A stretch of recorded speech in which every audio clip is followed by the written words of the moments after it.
A year passed. The king remained unchanged, but Daniel said nothing.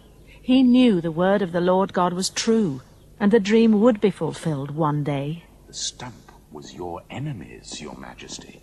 You will bind them with iron, send them out into the fields to live like animals. Israelite? Aren't I supposed to be a donkey now? Or was it a giraffe? Or a crocodile? I am only a voice for the Lord God. Look, Israelite. Look at my city. Why should I become an animal? Look at the gardens, the temples, the buildings, the marketplaces, the courts. I built this city. I built Babylon. As did 1 million captive slaves, including my people. No, Israelite, I built it. Only I built Babylon, the greatest city the world has seen. And it's my city, built by my hands. What's happening to me? I am looking. Out of the way. What's happening? I am King Nebuchadnezzar. Your Majesty. King of Babylon. King of... Your Majesty, be calm. Remember, with faith you can come to the Lord God and be restored. The Israelite seems to think his God might help your father to recover, to be king again. Your God has nothing to offer us, Israelite. We were once friends. Be grateful to keep your life. Your Majesty. What happened? Even when Nebuchadnezzar was restored, Belshazzar remained on the throne in Babylon. Not that he'd learned the lesson of his father's pride. He had been born to rule, but now he had the power. He ignored the empire. The chief Magus was the only man he listened to, Marduk the only god he wanted to worship, and every night in the palace another feast.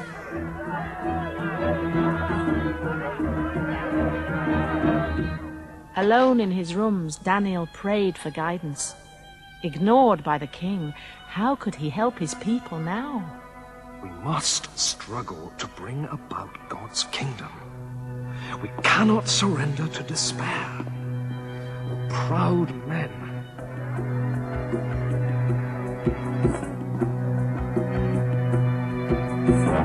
It's the Israelite. Everyone, look. It's the man with the special God.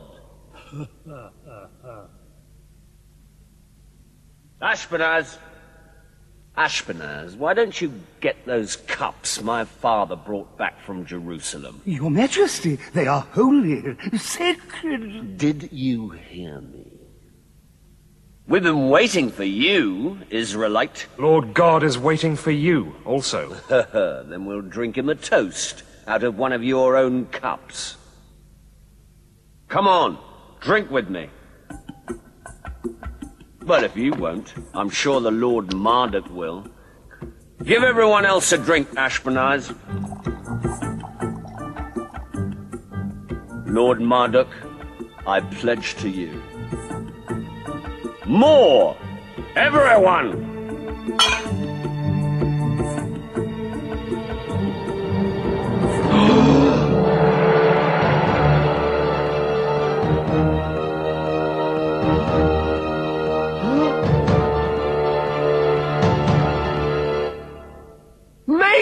Magus! Explain, quick. Read it, and you'll have riches beyond man's dreams. Gold, silver, frankincense, armies of slaves, anything, yes? Well, it looks like... But you'll be my chief minister, viceroy, Would your Majesty like to hear the interpretation? You can read it? Everything I've offered. Keep your gifts. Reward someone else. Even your father, proud as he was, came to understanding in the end, but not you. Mene, Mene. The Lord God has numbered the days of your reign and brought it to an end. Tekel, you have been weighed in the balance and found wanting. Ufasin, your kingdom has been divided amongst the Medes and Persians. How dare he?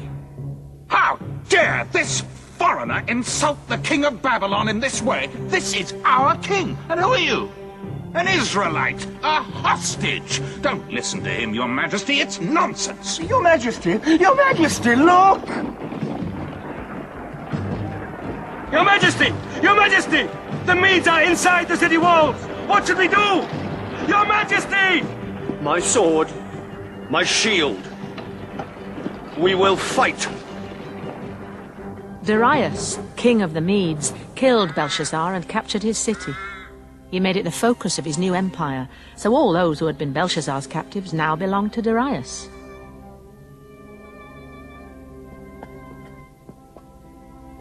But Daniel's true enemy remained as powerful as ever, still determined to bring him down. If Daniel was to protect his people, he had to find a way to work with this new king. And you, Chaldean, what skills can you offer my court? Interpretation of dreams, Highness, and divination of sacrifices. For instance, Great Marduk tells me that this is a very auspicious day for you. I foresee... And you, Israelite, I'm told you worship none of the local gods. No, Highness, they are just statues. And yet you alone foretold the downfall of my predecessors. I worship the Lord God. He guides me. Marduk is the only living god, Highness. This man's counsel is valueless. I need a new city governor. Chaldean, you will serve me. Israelite, you will be governor.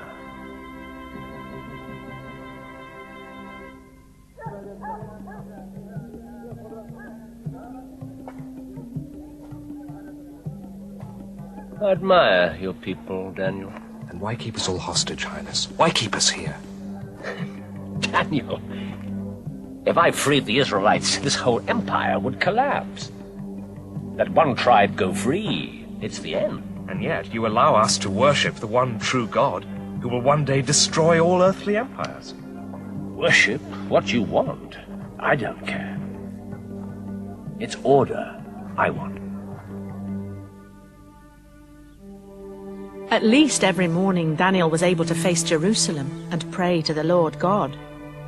But his enemies, unable to fault his work, plotted to use his faith to destroy him.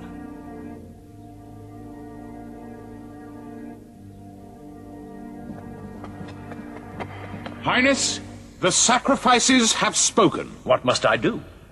Holy Marduk has made his wishes plain. For the next 30 days, no citizen must petition any man or god except you. Me? No one but the king should receive petitions. It must be decreed. Really? Anyone breaking this decree must be thrown into the lion pit. Your Highness, this would be foolish. Foolish in the extreme. Really? Such a decree will only... Who is king, Highness? Yourself or the Israelite?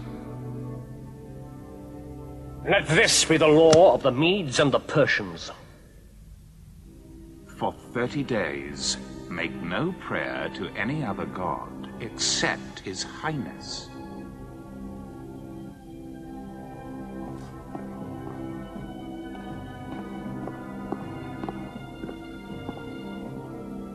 Daniel was forced to make a choice. Should he obey the king or his god? No decree signed by the king may ever be revoked. That is the law of the Medes and the Persians. Arrest him.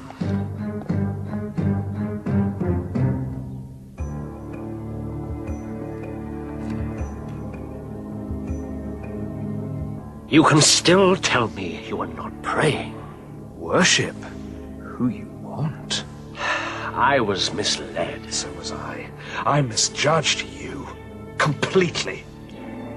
Your God will protect you. He will.